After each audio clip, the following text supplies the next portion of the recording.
Welcome back. Welcome in. This is Country Roads Confidential at earsports.com, a Paramount podcast. Follows. I am Mike Casazza, welcoming in Chris Anderson for the start of Big 12 play in the 2023-24 basketball season.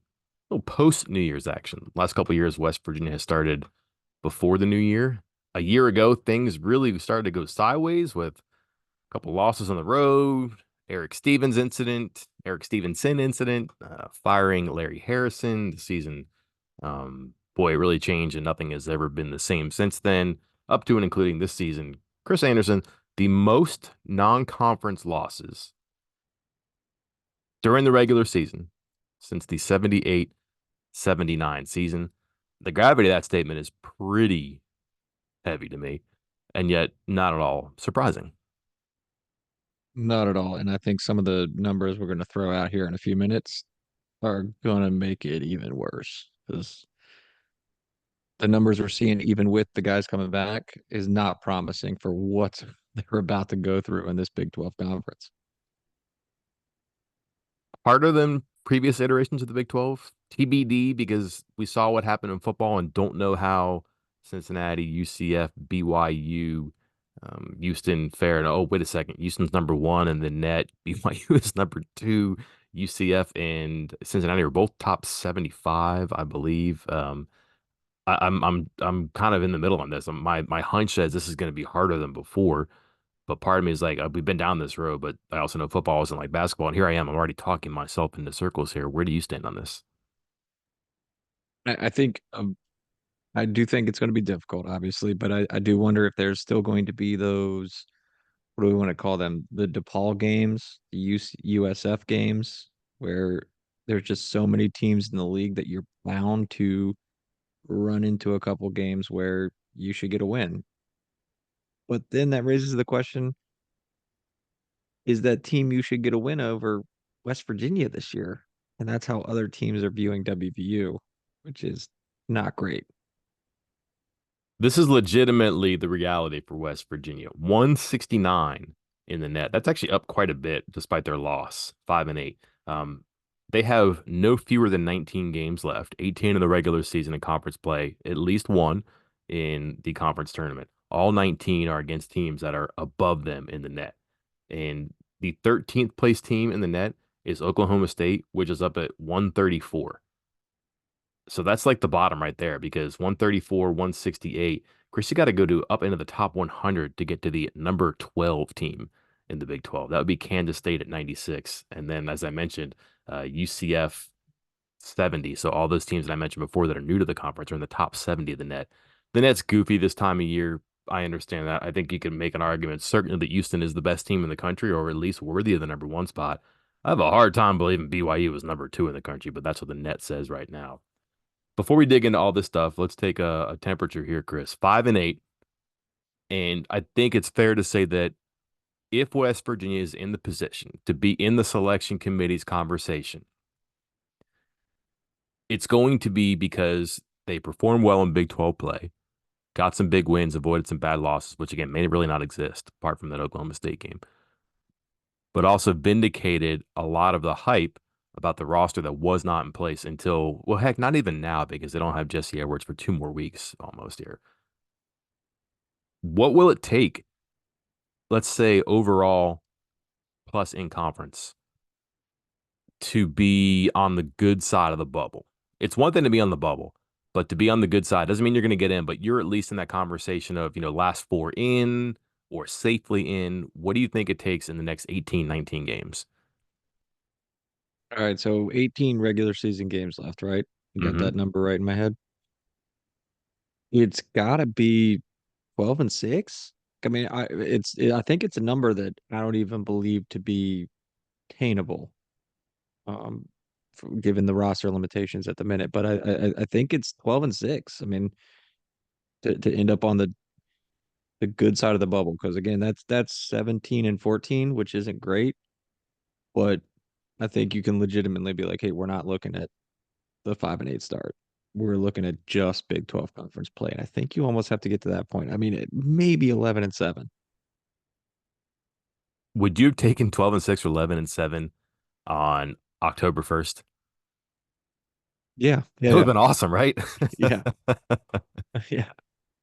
And now you're like, oh my gosh, they need to get this. Like you would have probably been like, you know what, man, if they went 8 or 9 games in this Big 12 with this roster, that's a pretty good season. They actually have to go above and beyond, right? Like that. And here's why those numbers are so realistic, I think. Not only are they 3 games below 500, and they really you can't go in 500, even if their season's wonky and they're, hey, wow, they did really well when they were healthy. Well, they're going to have to do really well when they're healthy, which means like they're not going to have Edwards for a couple of more games here. Maybe you're looking at like that maybe 4 more games, one of those things. It just depends how it works out. He missed, I think, the final 9 games, which is a little bit more than 4 weeks when he had the same injury 2 seasons ago. So that kind of gives the idea of how many games he might miss.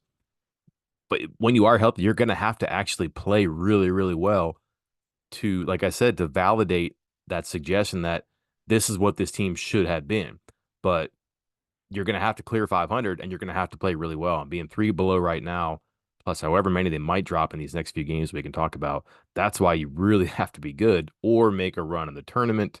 And it, boy, 11 or 12 wins, that's going to be an exceptional year. 12 wins, they're in. I don't care what they do in Kansas City. That would again, that would validate all the things they talked about. They haven't been able to been, they would have been able to do had they been healthy. But the trouble is that, man, every time they lose a game coming up here, and there are a couple that are imminently losable, they're going to have to play that much better and get on that much of a streak here, which is why, a game at Houston or a home game against Kansas, which bookends the stretch here, you almost feel like you got to get one of them. Maybe not both of them, but you almost got to get one of them. And that could be a difficult thing to do for sure. Boy, I just get that number just sounds so crazy, Chris, 12, but that's probably also accurate too. What what makes you feel good about this being a possibility? I think a lot of people are going to think, you know what, you guys are out of your mind. And maybe that's true. But there are certainly talented players. If you listen as recently as their final non-conference game against Chris Holtman, he talked about how he knew they were better than the record and better than what he had seen on film. And in fact, he didn't even watch film from the first, 12 games of the year. He just looking at what they did the last game. We're trying to figure out. You don't watch a lot of film in the first 12 games. You watch like the most recent ones to figure out, all right, what do they do with Battle? What do they do with Farrakhan? What do they do with Creasa and Battle together? Creasa and Farrakhan together? Just trying to figure out who they have and what they do because it's going to be very different without Edwards and with those 3 guys in there. And you call it the most difficult scout in his 25 years of coaching. I think there's an advantage there, Chris, because maybe teams just don't know what to do and who to take away. And maybe West Virginia has, yeah, buts built in there. Yeah, you're going to take us away, but we have this as a counter. And it looks like they can score and they can put points up when they have foul trouble out of the way and when they have some momentum and they're hitting from the perimeter. Trouble is it's difficult to get to there and to sustain that. And if something like foul trouble or a cold spell comes in, boy, they are vulnerable. Yeah, there was something I brought up after the last game that was kind of a negative, but may also work out as a positive, is that it seems like there's two types of offenses that West Virginia can and sometimes does run. And one is where Creasa is kind of this, traffic cop that is directing everyone where to go. He's dishing, he's leading the offense and kind of finding the open guys and giving them open shots. And then there's the other offense where it's Battle and Farrakhan create kind of for themselves, but when the shot's not there, they're still capable of dishing it off, finding other guys, or they draw enough attention to themselves that it gets other guys open. And it's almost like two different offenses. And I think there is some kind of like butting of heads there, not like with each other, but kind of like, hey, we're trying to do two different things here. We got to figure this out. And that's just going to come with playing together, which obviously they have not done very much of, and maybe they will do more of moving forward. But it also throw a wrench in how you defend this team and what you game plan for, just like you're saying there, and just like Ohio State coach said as well. Hmm. Just it's just fascinating on many levels. I just don't know where to go on this one here, and it's gonna be tough right away. We can talk about this as stretch right now. I'm looking at the Bar Torvik site and trying to figure out what to think of West Virginia, but they start with Houston, and the expectation at Bar Torvik is for Houston to win by 20 points. That would not be a great start to Big 12 play. Oh, it would not. But it Um, also would you be shocked if that's what happened? I don't know what to expect, Chris, because I've seen them get pushed and pushed and pushed, but also come back and sometimes surprise me. And I've seen them play down to almost all their competition, but also because they haven't played a great schedule, but also have when they've it kind of feels like when they get cornered, they do play well sometimes, and they're really cornered right now too. But the rest of their schedule, man, is just so difficult. They have the first actual Big 12 game of the season. That'll be on ESPN Plus. Houston, welcome to Big 12, ESPN Plus. But man, then they get just some tricky games there that are going to be really difficult for them. I don't know how they're going to get out of this, but this stretch coming up is going to be hard. And again, when you start with Houston and you end with Kansas and you get Kansas State and Texas in the middle there, like it's a rough stretch of games here. And they're going to have to get a couple of them because I think there's something soft after that. There are some winnable games in there too. But do you believe in magic numbers? Like you see these things before, like, oh, they're playing this, Saturday, Monday, they got to get one of these two. They got to get both these two. This is a bit more prolonged, but in this immediate flurry of games right here to open Big 12 play, just because they have to keep their head above water for as long as they can until and after Edwards comes back. Do you think they got to get a couple of these, and which ones can they not afford to lose? Which ones do they have to lose? Or is the concept of a magic number right now just crazy because you have to suspend any type of expectation with this team and the way it's gone? I do think you have to suspend expectations, but if you want to talk about any sort of chance of doing anything or even kind of being competitive, I don't want to think about a road where this goes so far south that this season just, I mean, things get worse than they already are. We'll just leave it at that. But if you can go these next five, which is at number three, Houston, home Kansas State, home number 20, Texas, at number 11, Oklahoma, home number two, Kansas. If you can get two wins in there, I mean, it's wild. Like, hey, you go 2-3, that's a huge win to go 2-3 during that 5 game stretch, given that I believe, if my math was correct, was Edwards maybe coming back for that Kansas game, kind of between that Oklahoma Kansas, that Wednesday Saturday, I think was when the timeline worked out for him to come back. Surgery on December 20. It's a Wednesday. Oklahoma game is on Wednesday, January 17. Probably more likely the same for Kansas, I would guess. Yeah. Houston 3, Kansas State home, Texas 20, at Oklahoma 11, 2, Kansas at West Virginia. Yeah, 2 wins there. All right, you're feeling good because now you're still in that 2-3. Can we get ourselves above 500 stretch? And that's important because of what follows there. Not a lot of soft spots in the schedule, but at UCF, at Oklahoma State, I do feel like if they come out of there with 2 wins, they're going to feel pretty good. They could double up. I don't think winning at UCF is insane. And then Oklahoma State is the bad team, maybe the other underwhelming team in the conference. Cincinnati, don't know what to make of them. The schedule's been interesting. They have a good win-loss record. UCF, Oklahoma State, 2 road wins, come home, Cincinnati, fine. And again, BYU, I just don't know what to think about with BYU, but would not be surprised if BYU came all the way to Morgantown for a 6 p.m. game on February 3rd and had a hard time. So there's a chance there for them to get going. They're going to have to pluck some of them too, but certainly the Big 12 is going to be a challenge here. What do you make of the Big 12? The newcomers, the cast of characters you expect to be good, surprises, disappointments, anything that stands out, anyone that stands out to you so far? I mean, BYU is a shock, right? Like I'm trying to, as you were talking there, I was trying to go back and find my preseason ballot, what I sent in for preseason Big 12 basketball. I don't think I had BYU like in the top 10 of the league, much less. Yeah, I know. Here we go.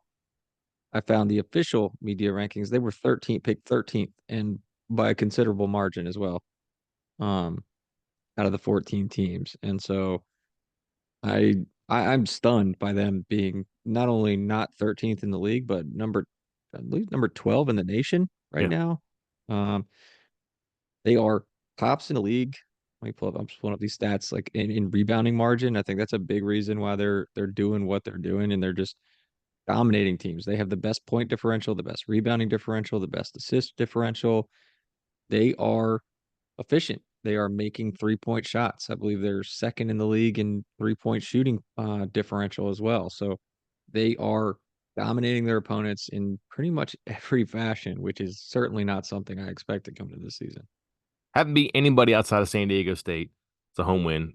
They played once on the road, lost to Utah. That's always a pretty intense road game. Their schedule was number 303, according to Ken Palm. A lot left to prove there, too. Is Oklahoma State going to do this every year? just kind of mess around in the non-conference, and all of a sudden you're Yeah. in like the second weekend in February going, man, Mike Boyden has his team right in the edge, or is this the year where Mike Boyden just kind of runs out of magic and they got to make a change?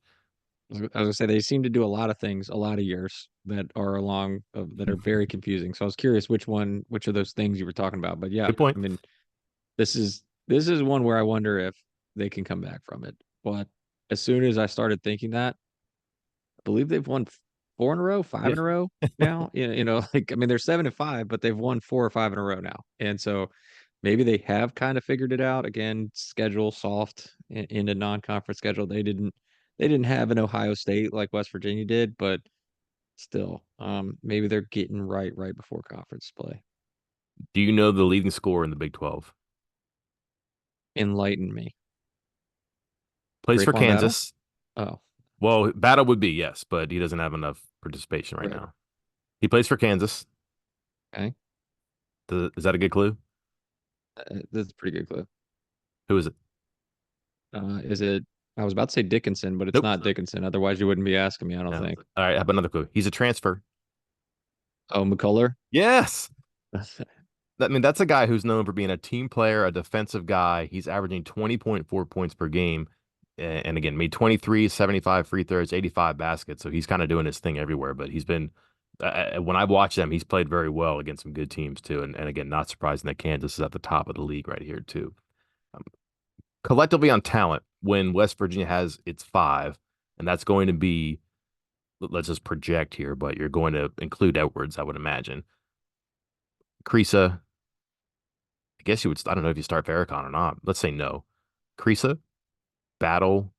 No, let's start Farrakhan, huh? I would say maybe we don't start him, but he's certainly one of the best five. Yeah. So let's start him because I'm looking just right now. Like I'm getting to this point here. I guess is what I'm saying. Creasa, the guy I'm not mentioning is the guy I want to mention. Creasa, Farrakhan, Battle. You get Edwards back. Cooks off the bench.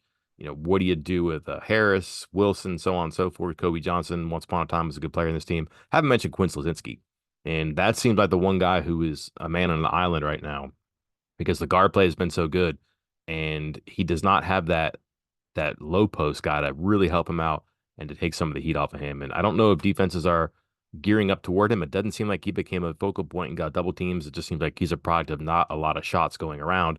Great at the beginning of the season, efficient scorer, could get up a lot of shots, but make a lot of them. Got to the foul line a bunch, could rebound, pass a lot, but expectedly and perhaps dramatically, his production has dipped a little bit because they've gotten Battle back who takes 20 something shots a game, and Farrakhan's been a good scorer.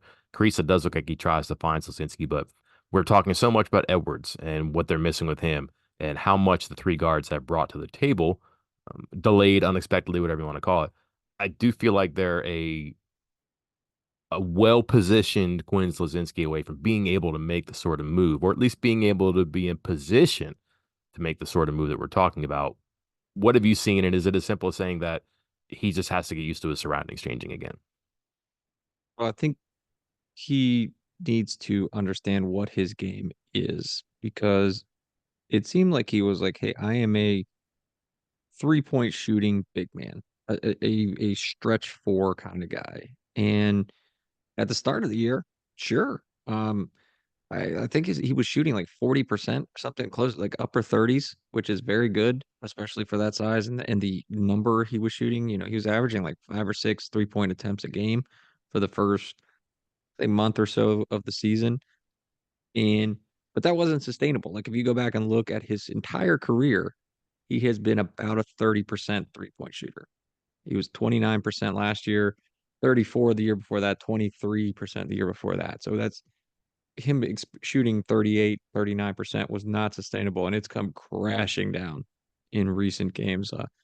0 of 4, 1 of 6, 0 of 3 the last 3 games. So again, I think he needs to realize he is more of a slashing, cutting, driving to the basket kind of guy, which is still a mismatch. I think too many people look at it and say, "Hey, you want to have those 6'9" guys that can shoot a three." But well, you know what else you like? Those 6'9" guys that drag the big men out to the perimeter and Yeah. can drive by them because they don't have the lateral quickness to stay in front of them. And so he can attack in that way. Like I'm not saying he can't attack, but he can and should attack by going to the basket because he's pretty efficient with that. And he's got that weird like old man YMCA body strength where he can contort his body and move around and make some funky layups and get his body around other guys because he's pretty good at that. I think he just needs to embrace that a little more. Glad you mentioned starting five, best five. The differential there is obviously really important too, because you're going to have your best five in the most important times of the game or the season. Ultimately, this ends up as what, a 9-man rotation, you think? Okay, let's walk through the five. We Okay. just or the nine. In no particular order, but Krisa, Farrakhan, Okay, Battle, okay. Slazinski, hmm Edwards. hmm Okay. Got to play Sumnick, a Cook, Okay. 7. Here's we get picky. 3-point shooting. Is it as simple as Harris Wilson? That's 9. Do you just keep pushing Kobe Johnson further down the bench? Say, hey, you were great for the first part of the season, but still just 5 and 8. And because I don't know where you're going to get him point guard minutes at this point. Kreese is playing a bunch, and you can certainly have Farrakhan hold the ball and go fast. I don't know that you go much further than those 4 bench guys that I mentioned, which again did not include Kobe Johnson. There might be a day or a situation for him, but I'm not sure this team really wants to be going 5 deep on the bench and giving guys minutes just because they're on the team either. Phew. Yeah, see, it gets so unclear after those. Because for me, I got one, two, three, four, the five that you mentioned, Mhm. and then like a cook is definitely a sixth guy in there. And I mean, yeah, maybe I mean, perhaps some that's he, expendable.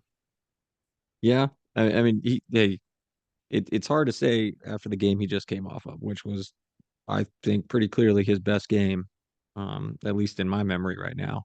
He played outstanding. He was not like his biggest issue has been that he's a liability on offense, and he was not a liability on offense. Heck, ran a play for him to tie the game in regulation.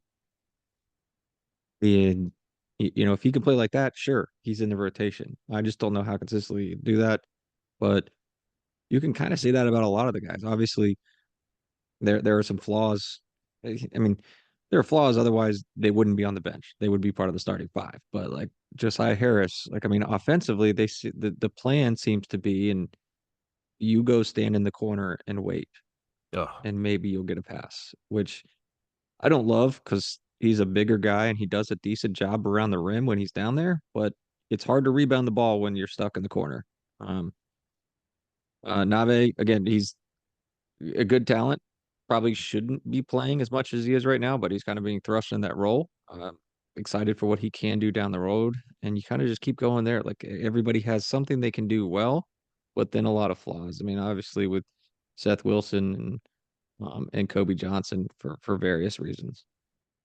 I have a hard time believing they're going to usher Kobe Johnson back into the good graces after whatever happened that he didn't even play a game.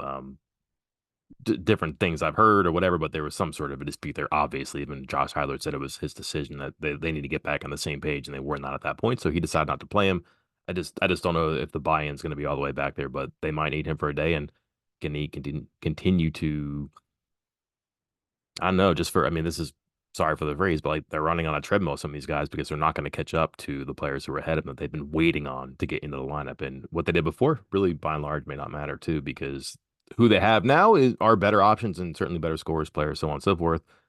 Let's go over some statistics here, Chris. And I don't want to bore people, but this is the reality of the situation, and I want to see if like any of this stuff alarms you as surprising or like, you know what, they're actually better than that. For example, their scoring offense, they're last in the Big 12 by almost 7 points, actually more than 7 points a game. Everybody in the Big 12 is scoring 75 or more. West Virginia's at 68. That's because they had to play slow early on. However, they're last in the Big 12 in scoring defense. And for a team that has played slow and tried to minimize possessions, that's alarming to me a little bit. And then the only team in the Big 12 with a negative scoring margin.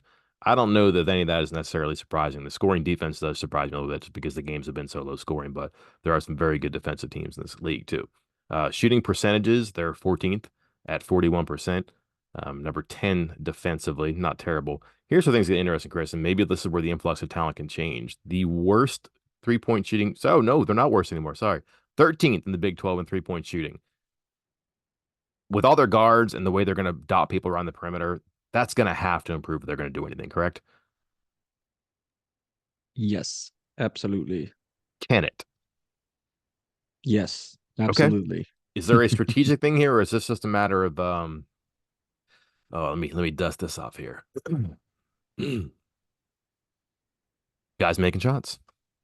Guys making shots. Well, guys making shots because you have guys that can make shots now. Let's put it that way. I think that's like you noted. You got an influx. Creases back. Missed the first 9 games. Farrakhan, he's more of a slasher, but capable. Battle capable. And then their pressure, their ability to kind of drive to the basket and draw extra attention should give the rest of the guys easier shots, more open shots, so that the threes they are taking should be more makeable than the threes they were taking previously. Edwards helps here too. I know he's not a 3-point shooter, but boy, if they can kick it to him and pull a defender out, the kick out in the rotation, that's just a lot easier too. This will not surprise anybody here, but the rebounding has been major issue for West Virginia. Not the worst in the world, nevertheless the worst in the Big 12. They're barely over at point 0.3 to zero rebound, or 0.3 rebounding margin. And then if you look at some other teams, what they're doing on offensive rebounding, let's see, Houston gets 16 offensive rebounds, West Virginia gets 10. That is number 1 and number 13 in the Big 12. West Virginia defensive rebounding, despite playing a lot of zone, is still pretty good. Number 6 in the conference, which means they're forcing shots and grabbing misses. They give up a lot of offensive rebounds. That's the issue there too. But again, this is an Edwards stat. I'm not sure that a Cook or Sladinsky are designed to be under the basket players or seem like they're perimeter guys, which means that they're having a rebound, especially on offense, they're away from where they're going to be more beneficial on offense. Son McKen, for sure, he got some good rebounds last game too, but I just imagine they're going to have to find a way to patch it until Edwards get back and hope that some guards can come in and help him out and keep him out of foul trouble. But I don't know how this one gets better right away, especially when you look at who they're going to run into. Yeah, the rebounding thing is the biggest concern for me, and I don't know how to feel after watching that Ohio State game, and looking at some of the numbers from the first half and second half. And I wrote this in my 3 thoughts after the game, but in that first half, West Virginia had more opportunities. And when you talk about rebounding, typically when you say opportunities, it's because the other team has missed a lot of shots. So, because defensive rebounding is obviously easier than offensive rebounding, you tend to get more of them. And West Virginia had more defensive rebound opportunities, more rebounding opportunities than Ohio State by a considerable margin, yet Ohio State out rebounded them. And then in the second half, Ohio State had more rebounding opportunities, yet West Virginia won the rebounding battle in the second half. And that's when they came storming back. So that gives me some good feelings and some bad feelings here, because the good is, hey, they're capable. They're capable of doing that. They can do that. And the bad is, why did they not do it in the first half? And maybe some of that has to deal with some of the zone defense, as you noted. Some of it might have to deal with effort. But one thing that kind of really caught my attention, Rayquan Battle, 10 rebounds, right? Double digits. Yeah. Not something he's done throughout his career, but when you watch that game and you look at it like this is an eye test thing, which I know some people don't really like that much, but he looks long. Like he looks longer than 6'5". He looks like he was getting his fingertips and his hands on a lot of rebounds. And he is a guy who is capable of maybe not 10 rebounds a game, of course, but like 5. And if he can get to 5 rebounds at that kind of shooting guard, wing, small forward, whatever you want to call it, position, that can really help out a lot of things, especially if he gets like 4 or 5 rebounds, but also gets his hands on another 5 that then just kind of get jostled around and somebody else grabs a rebound. He's just a guy that I think can do a lot more than just score. And we saw it in the Ohio State game, and I think that's pretty promising too. All right, I want to end on him if you don't mind. I like getting 27 points a game. That's pretty cool. Not a fan of 56 shots and 2 assists. I'll call me old fashioned. Um, I do like 56 shots, 19 threes, 6 makes, because he is a guy who's going to hit you with twos and being able to drive and hit mid range. I like 56 shots and 27 free throw attempts. I like 8 steals, especially 7 in the past 2 games. And I really like, as often as he has the ball in his hands, Chris, 4 turnovers. He's moving a lot. Like he doesn't really make a lot of passes where he's going to throw it out of bounds because he doesn't really pass it very much. But this is a guy who's prone to maybe charges or getting double teamed and having the ball slapped away from him or traveling or anything that happens when you move with the ball like he does. 4 turnovers is pretty good. A 2 to 4 assist to turnover ratio in 3 games. That's part of a conversation, I guess. But you're looking at 82 points, like I said, 27 points a game, and pretty good efficiency numbers. Apart from that first game where 9 for 22, but after then he is 18 for 34, which is right over 50%. Seemed like he's gotten more comfortable and perhaps hasn't been as rusty and sloppy would be the better word, as you might expect for somebody who's coming off that layoff and jumping into a team that was already in motion. Like he's trying to catch up and everybody's already moving it. And it seems like he has done pretty well. It does seem to me that he probably fits the bill of as talented as they thought he was. And by the way, 2 weeks in the Big 12, two-time Big 12 player of the week. He could certainly be that spark plug. And I think this goes back to my point about this seems like two different offenses because as you noted, only 2 assists out of all that usage rate and only 2 assists.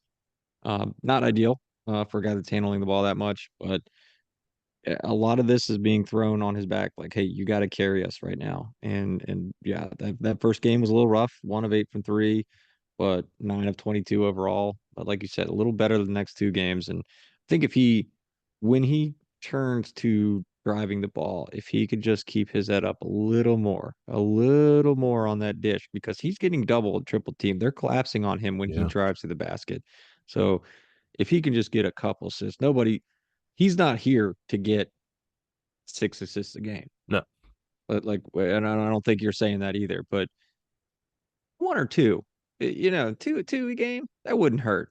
If you're gonna hold the ball for, you know, 30 minutes out of the 40-minute game, 2 assists might not be a bad thing. And again, I think it's just a couple of those where he's driving to the basket, and instead of forcing it up in traffic with 3 guys on you, maybe hit Josiah Harris while he's standing in the corner waiting on a three. Maybe hit, Pat Sumnick when he's setting that screen and standing there on the other block waiting for a layup.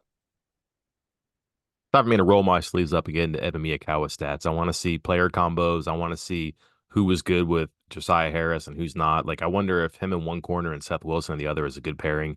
And I wonder if like Kobe Johnson and Harris are not a good pairing. It's that time, Chris. I feel like it's time to nitty gritty this and figure it out. We're about to coin a phrase here. You ready? When you go to clinch a division in baseball, basketball, whatever, you have a magic number, right? You got to win so many games with a combination of your wins and the opponent losses. You're familiar with that concept, right?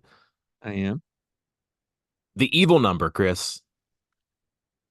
7 losses. There's no coming back. So 7 more. Mhm. Yeah, for Okay. sure.